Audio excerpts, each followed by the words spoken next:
MicroStrategy, a software provider that has acquired a sizable Bitcoin hoard in recent years, aims to raise up to $750 million by selling more shares, with the revenues going towards purchasing more Bitcoin, among other things. The statement was made late Tuesday in a Securities and Exchange Commission filing.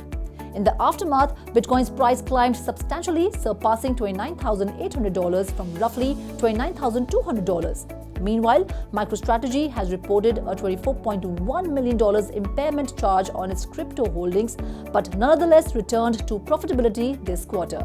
In its Q2 2023 financial report, MicroStrategy stated that it purchased even more Bitcoin in July.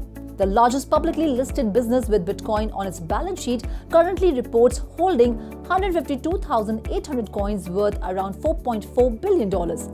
An impairment charge denotes a loss of value in assets, in this example, the company's digital assets. Bitcoin's price is presently lower than the average amount the software business initially paid each coin, resulting in the loss.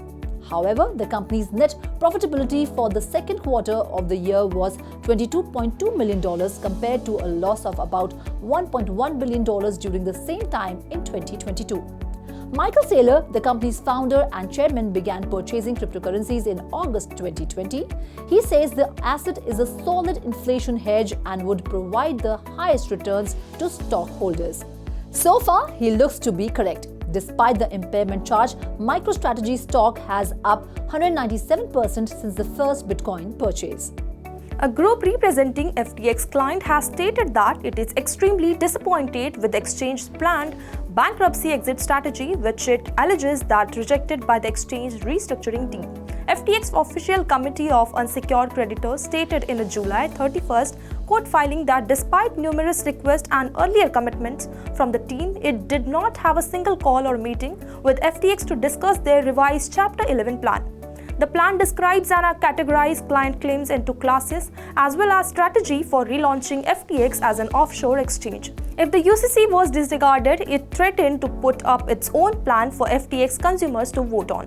The UCC objected to what it saw as a late filing of the plan that produced the appearance of progress. It highlighted that the strategy was one-sided and generally ignored comments made during talks by the UCC. Another area of worry is that the proposal does not name someone with necessary crypto skills to operate a potentially relaunched FTX. In order to obtain support from the millions of customers and creditors whose votes are required to confirm a plan, the plan should also generate a regulatory compliant recovery token and transfer value to those most affected by FTX failure.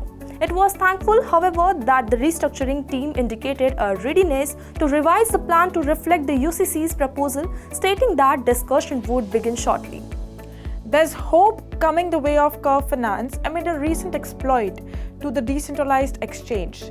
Curve Finance suffered an exploit earlier this week due to a vulnerability related to the Viper programming language.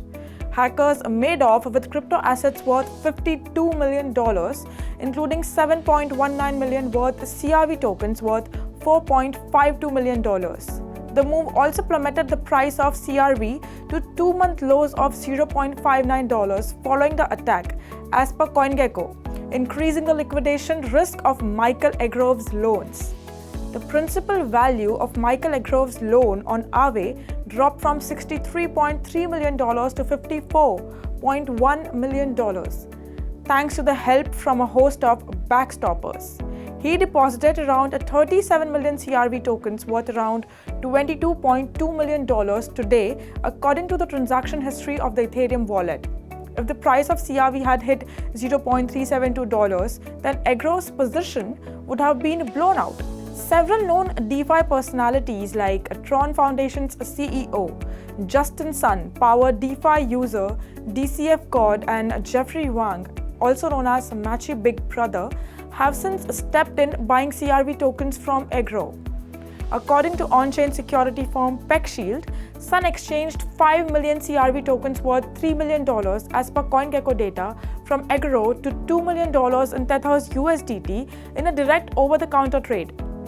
Sun later confirmed in a tweet saying that he's excited to assist Curve. Agorov later received $1 million in USDC and USDT stablecoins from the Cream Finance multi-sig wallet and $1.5 million USDT from Jeffrey Wang, also known as Matchy Big Brother, as per PeckShield reports. Nansen analyst Sandra tweeted that Agorov transferred over 50 million CRV tokens to other entities, which includes Power DeFi user DCF God and the Web3 investment firm DWF Labs.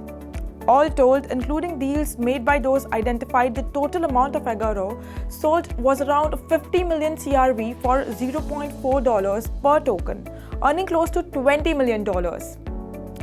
That's it in today's special segment. For more such updates, follow 3.0 TV or log on to our website at www.3versetv.io or scan the QR code to know more.